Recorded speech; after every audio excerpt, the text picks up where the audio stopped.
سلامونه.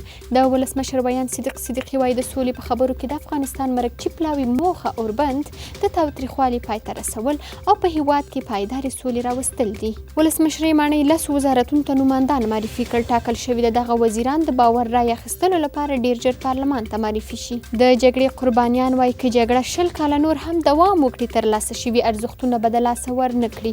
دوی په یو اعتراضیه غونډه کې له طالبانو د تلپاتې سولې راتلو لپاره د ټینګې ارادې غوښتنه کړې ده. د قطر امیر هیله څرګنده کړې چې افغانان د سولې پروسه کې بریالي شي.